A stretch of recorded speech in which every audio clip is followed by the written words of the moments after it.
Hi everyone, it's Az here from HeelvsBabyface. That age-old adage of get woke, go broke has once more come into effect. Let me just take you back to 2019 though. Do you remember when this happened with Gillette?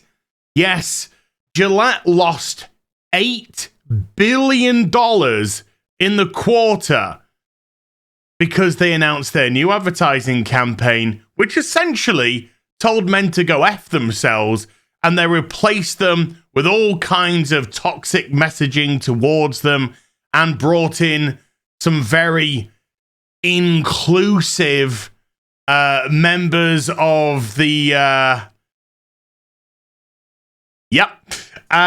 to advertise their brand of razors. You see, because when you have a 99.999% of people that you could market to, why would you do that? You might as well do what Gillette did, spit them in the face, and then try and push yourself towards the 0.00000000001%. Because that is going to make you money. Well, of course, it lost them $8 billion in that quarter. But this is what the CEO of Gillette said at that time. The CEO of Gillette said he does not regret his company's controversial marketing campaign inspired by the hashtag #MeToo movement. I wonder how that's going. What happened to the head of the Me Too movement? Oh, yeah. Yeah. Her husband Minecrafted himself, and she was caught having naughty time with an underage boy. What does Jeremy from Geeks and Gamers say? Those who shout the loudest have the most to hide. Oopsies. Despite losing some loyal customers over it, they lost $8 billion. Procter & Gamble, who are the parent company, announced $5 billion worth of losses after Gillette had an $8 billion non-cash write-down. Oopsies! Mega oopsies. So let's cut to current day 2023, and Anheuser-Busch, who are the parent company for that wonderful product of Bud Light. Never had it, probably never will. Have just seen over $6 million wiped from their stock price due to their new marketing campaign. Now, their new marketing campaign was brought in by Alyssa Heinerschneid, who decided that Bud Light had too much of a frat boy culture attached to it, even though her herself has been revealed in some very fratty pictures, because of course there's nothing better to push a message of inclusivity that she wanted than a hypocrite, of course, because that was the message that the new Bud Light was going to push. So how did they go about this? Well, they hired the right woman. They hired the right person for the job. Current day specialist in pushing any product that you want, from Tampax through to hotels. Of course, I'm talking about Dylan Mulvaney. And when they started to hawk Bud Light, the stock price fell off the proverbial cliff.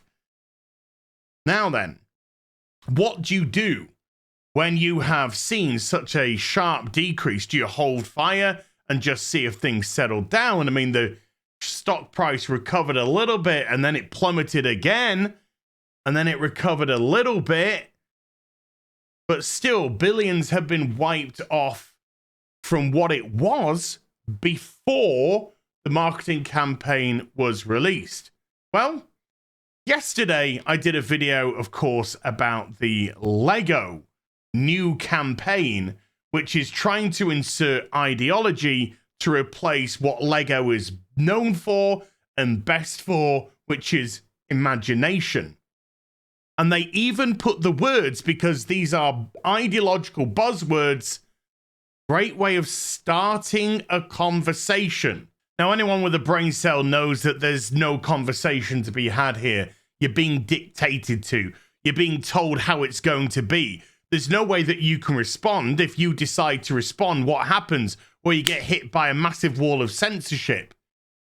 We can't even discuss people like Dylan Mulvaney on YouTube. I've got to tread very carefully when I mention even that name.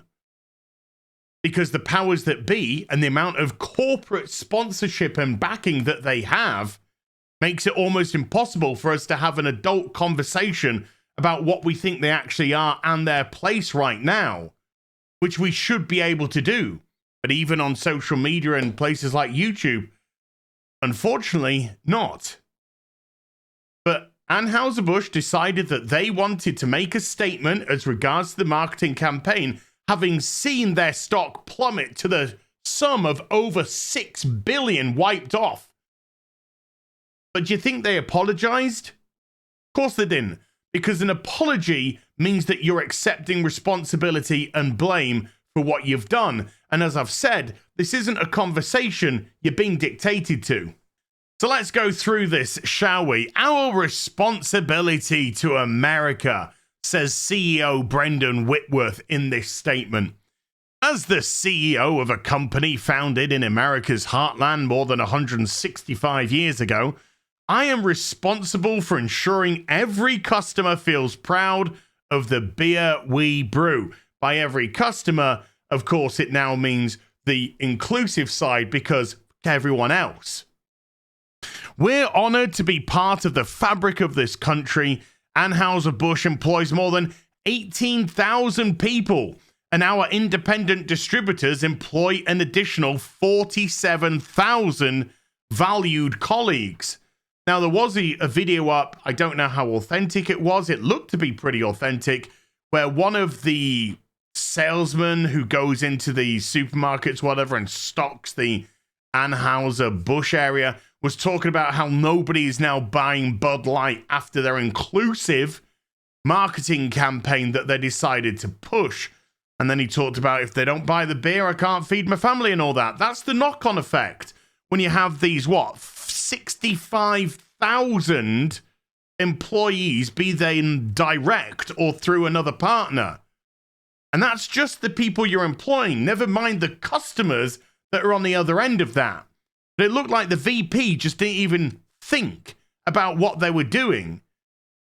Because, and I'll say this as tactfully as I possibly can, I don't believe Dylan Mulvaney to be legitimate, if you know what I mean. We never intend... Oh, hold on, no. We have thousands of partners, millions of fans, and a proud history supporting our communities, military, first responders, sports fans, and hard-working Americans everywhere. Here they are, now trying to appeal to the regular salt of the earth man and woman. But how genuine is that really? We never intended to be part of a discussion that divides people. Well, you did. You did. Because you know what you're getting when you went with that person. And you know exactly what baggage was attached to it. And you know exactly what backlash has been attached to it. Just because they go glad-handing to the White House and every politician wants to be seen with them, have a nice little photo op with them, seen as stunning and brave, inclusive and diverse, because, of course, that's the currency of hypocrisy nowadays. Doesn't mean that you needed to push it out in front of the hard-working man and woman and make a mockery of them, because that's what you just did as a brand, as a corporation. My time serving this country taught me the importance of accountability and the values upon which America was founded: freedom, hard work, and respect for one another. Well, in which case, then get rid of the VP. Because they don't. If that is true, if your values there are true and you hold yourself to them, then get rid of that VP, because they sure as hell don't. They think your customer base is a joke. They think your customer base is a bunch of frat boys. They said it themselves. Whereas you're talking about first responders. A lot of respect for that. Military, got a lot of respect for that. Hardworking people, got a lot of respect for that. But she just thinks it's got a frat culture. Just frat boys down in Bud Light. Okay. I am focused on building and protecting our remarkable history and heritage. I care deeply about this country, this company, our brands, and our partners. I spend much of my time traveling across America, listening to and learning from our customers, distributors, and others. You didn't learn to say I'm sorry. That's the thing that you didn't learn to do. You didn't learn to apologize to these people who you say that you respect and have time for and have learned from and have traveled the country to see and meet and speak to. You couldn't find it in your vocabulary to say, we're sorry. Moving forward, I will continue to work tirelessly to bring great beers to consumers. They are customers, not consumers. Customers. Get the right word. You give yourself away when you say consumers, because then you make them all pigs. You think they're just pigs eating slop. That's probably why you had the VP with her inclusive message that divided and made you lose 6.5 billion off your market share. To bring great beers to our consumers across our nation. Well, there you go, folks. Another big corporation. They decided to go down the ESG route. Look at us, stunning and brave, inclusive and diverse, and all those fucking buzzwords. One thing that they failed to recognize, which all these companies do, is who their actual customers are. I hope it gets worse for you. Got no time, got no sympathy whatsoever. See you in the next video. Take care. Bye for now.